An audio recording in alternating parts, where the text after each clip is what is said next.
Identity Trainer, apa kabar? Fantastis, luar biasa, yes. Kesempatan kali ini kita akan bahas tentang humanity. Jadi harus terus produktif. Melalui video ini kita akan menjelaskan bagaimana teman-teman paham mengenai humanity Hino dan mampu menerapkan sebagai change agentnya. Jadi tujuannya ada dua, yaitu yang tadi saya bilang harus paham mengenai konsep humanity-nya. Ada 4 konsep, 4 value. Dan yang kedua adalah tujuannya menerapkan humanity ini. Jadi nanti diterapkan ke semua level, harapannya nggak di level operasional tapi manajerial maupun sampai strategik gitu ya. Jadi semua karyawan Hino mengerti mengenai humanity Hino itu seperti apa. Ada 4 aspek. Kita pelajari hari ini ada 3, kenapanya, apa, dan bagaimana. Jadi why, what, how. Jadi ada 3 yang akan kita bahas selama video ini berlangsung gitu ya. Kenapa itu latar belakang dari humanity ini dibutuhkan gitu ya. Jadi kita harus assess dulu. Assess itu artinya kita harus menemukan kita di posisi seperti apa karakter kita gitu ya. Kita harus nilai sifat dan kualitas seseorang itu seperti apa gitu ya. Dari sisi masalah yang akan terjadi berkait dengan budaya organisasi maupun nilai-nilai yang bisa disebabkan dibutuhkan mengikuti zaman nantinya gitu. Jadi ada bagaimana kita menilai kita secara pribadi dan karyawan-karyawan kita sudah seperti apa sih perilakunya gitu ya. Karena kita yakin dari Aceh sampai Papua pasti punya karakter yang berbeda dan budaya organisasi ini akan menyatukan dari berbagai keyakinan, berbagai karakter, berbagai sifat gitu ya. Masuk ke Hino itu memiliki nilai-nilai dasar, yaitu ada 4 nilai dasar yang kita sebut humanity gitu ya. Jadi kita harus tahu posisinya anak baru, dia masih novice kah, jadi perlu diinformasikan. Baru masuk, perlu belajar, nggak ngerti sama sekali gitu ya. Ya ini ada hal menarik yang update penting gitu ya. Sekarang udah zamannya nggak ngebahas milenial, sekarang banyak orang ngebahas tentang generasi Z, generasi Zoomer katanya. Jadi ada 29% hasil surveinya itu sekarang generasi Z itu udah masuk dunia kerja, yang lahiran 97 itu yang pertama. Jadi kita harus tahu juga mereka ini anak baru seperti apa. Kita harus nilai juga gitu di masing-masing dealer. Kalau dia masih novice, masih perlu diberitahu karena dia nggak ngerti ya, kita harus sosialisasi dengan menyesuaikan dengan karakter dia gitu. Atau apprentice itu dia bisa tapi tolong dikasih contoh. Ya, kita sebagai data trainer juga harus memberikan contoh sederhana agar orang yang mungkin tadinya di atas 3 bulan itu udah bisa, tapi dikasih contoh supaya lebih paham lagi dan bisa mengimplementasikan. Atau dia praktisioner, gak perlu disuruh-suruh lagi, dia udah kasih tahu, disosialisasi bisa jalan sendiri gitu ya, tanpa bantuan lagi. Itu praktisioner gitu ya. Atau udah expert, harapan kita udah expert, budaya organisasi ini sudah terbentuk dan akhirnya dia bisa menjadi change agent buat teman-teman yang lain. Jadi bukan hanya dia paham, mampu menerapkan, dan dia juga mampu mengajak teman-teman atau karyawan lain untuk sesuai dengan nilai-nilai dari perusahaan kita gitu ya. Coba kita tes kondisi dealer kita, teman-teman coba cari tahu apakah misalkan ada karyawan baru yang wajahnya tuh kurang enak kepada senior ketika bertemu. Nah, hasil surveinya juga generasi Z, milenial itu kadang-kadang cukup individual gitu ya. Kebanyakan internet atau addicted sama handphone. Bisa jadi rasa respectnya itu nggak seperti rasa respect generasi X atau baby boomer yang sangat sopan gitu ya. Nah, itu harus kita lihat kondisi sekarang seperti apa. Apakah karyawan masih ada yang terlambat karena beberapa situasi. Nah, itu kita harus tes dulu, kita cari tahu kondisi dealer kita seperti apa. Atau masing-masing divisi atau masing-masing posisi belum memahami job desk dan KPI yang jelas dan spesifik tentunya gitu ya. Itu harus kita assess dulu kondisi dealer kita supaya dalam menjalankan humanity ini semua orang sudah bisa mengetahui ada masalah, ada kekurangan apa yang bisa kita perbaiki terus gitu ya.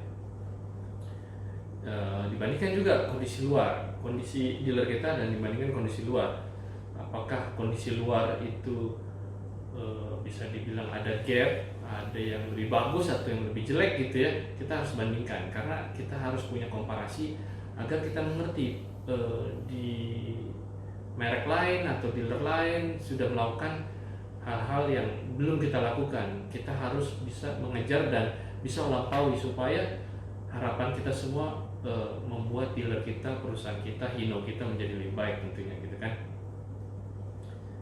Kondisi yang ada di luar sana pasti berlomba-lomba untuk meningkatkan kepuasan pelanggan. Kita harus survei juga, coba cari testimoni customer kita cukup puas atau enggak gitu ya, benchmarking dengan dealer atau perusahaan yang dekat dengan kita itu tadi. Jadi kita harus paham kondisi kita dan kondisi luar gitu ya, jangan sampai kita terlalu tertinggal gitu ya dengan situasi virus sekarang. Pasti semua berlomba-lomba untuk beralih ke teknologi yang baru gitu ya. Seperti ini kita melalui video tetap belajar bagaimana tetap berkomunikasi dengan customer kita, bagaimana tetap berkomunikasi work from home, bagaimana kondisi-kondisi itu tetap kita mengikuti perubahan agar bukan hanya survive, perusahaan kita, dealer kita juga mempersiapkan untuk setelah kondisi ke depan kita sudah lebih siap lagi gitu ya. Nah, kondisi aktual yang terjadi di lapangan itu kita compare dengan value kita. Misalkan Hino yang perlu diperbaiki, misalkan dari sisi budaya organisasi ada ABCD gitu ya. Kita punya care, respect, kaizen, work ethic.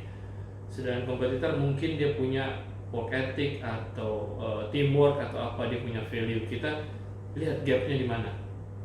Nah, Hino sudah mempelajari, sudah survei, ada 4 value yang sederhana, yaitu care, respect, kaizen, work ethic. Nah, itu paling enggak dirasa nilai-nilai itu cocok dengan kondisi sekarang gitu ya. Dan kondisi sekarang itu kita harapannya bisa melalui budaya organisasi yang kita pelajari ini, semua karyawan bisa produktif seperti itu. Nah, ini juga peran dari leader. Teman-teman juga nanti IDT harus sosialisasi ke level manajerial atau level strategik, karena leader itu yang menentukan nanti budaya ini bisa jalan atau enggak gitu ya.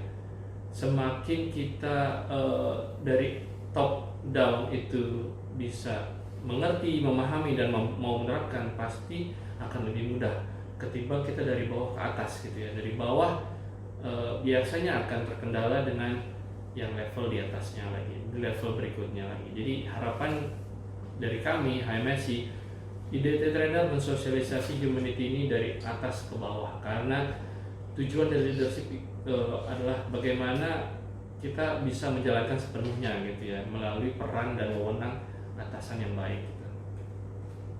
Jadi proses penciptaan nilai itu ada rumusnya yang sederhana, itu apa yang kita peroleh, apa yang diperoleh oleh pelanggan dibagi apa yang dikeluarkan pelanggan. Secara fungsi kita sudah bagus, produk kita tuh sudah cukup bagus, bisa dibilang 20 tahun lebih market leader Hino Ranger gitu ya. Jadi secara fungsi customer kita tuh nggak meragukan, tapi ditambah emotional benefit. Emotional benefit itu bisa diberikan kepada customer jika karyawan kita itu juga memiliki kepuasan gitu ya. Jadi employee satisfaction itu sangat berpengaruh terhadap customer satisfaction, saya bilang. Jadi bagaimana kita bisa memuaskan customer kalau employee kita tuh nggak happy gitu kan? Bagaimana employee kita bisa secara emosional menjelaskan pelayanan, keunggulan, total support, sehingga mampu meningkatkan emotional benefit buat customernya. Dan dibagi harga dan pengeluaran lainnya. Harga kita sangat kompetitif, kalaupun sedikit lebih premium bisa dibilang, customer mendapatkan banyak benefit-benefit. Dan pengeluaran lain itu total support tidak dimiliki oleh TPM lain, dimana pengeluaran lainnya itu kita bisa jauh lebih unggul karena kita fokus menurunkan biaya customer. Jadi dengan total support, contohnya free service program 2 tahun, 60.000 kilometer, customer hanya mikirin bisnis, itu pengeluaran lainnya itu bisa dibilang sangat kecil gitu ya, bahkan gratis malah. Nah itu nggak dimiliki sama kompetitor. Nah rumusan ini akhirnya meningkatkan nilai proses penciptaan nilai. Nilai-nilai itu yang akhirnya dibeli oleh para customer kita gitu ya. Ini salah satu contoh untuk penciptaan nilai rumusan. Nah kita pengen teman-teman di data trainer mengerti tentang proses penciptaan nilai ini. Sorry. Jadi secara strategis kita kalau belajar melihat konsep slide marketing ini, bagaimana brand itu sangat bisa dibentuk oleh budaya organisasi gitu ya. Kalau kita lihat di sisi value itu ada brand, service, process, itu indikator dari nilai-nilai. Bagaimana karyawan kita secara proses bisa lebih cepat, memiliki pelayanan yang lebih baik, dan akhirnya meningkatkan brand image kita. Itu untuk di slide value itu kita akan banyak melihat bahwa budaya organisasi itu erat kaitannya meningkatkan produktivitas secara strategis gitu ya. Bayangkan kalau customer merasa puas terhadap proses kita gitu ya, segala prosesnya cepat gitu ya, pasti mereka lebih happy dan bisa beli lagi. Secara pelayanan itu bisa lebih ramah, lebih menyenangkan, customer happy dengan penjelasan salesman, customer happy dengan customer care kita. Jadi secara pelayanan juga membentuk image bahwa jika customer beli di dealer kita itu meningkatkan kepuasan pelanggannya dia dan meningkatkan brand image dari dealer-dealer kita tentunya, seperti itu. Jadi secara strategis budaya organisasi humanity ini sangat bermanfaat gitu ya. Secara fundamental itu tidak terlihat namun berdampak besar terhadap produktivitas perusahaan kita. Nah, value sangat dibutuhkan, bukan sekedar dipikirkan gitu ya.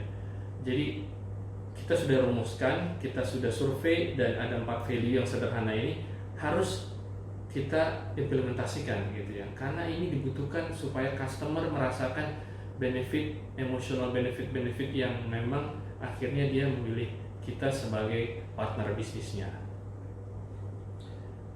Jadi ada 4 value: care, respect, kaizen, work ethic gitu ya. Nah, oke. Itu latar belakang dari kenapa peran humanity itu dibutuhkan sekarang ini.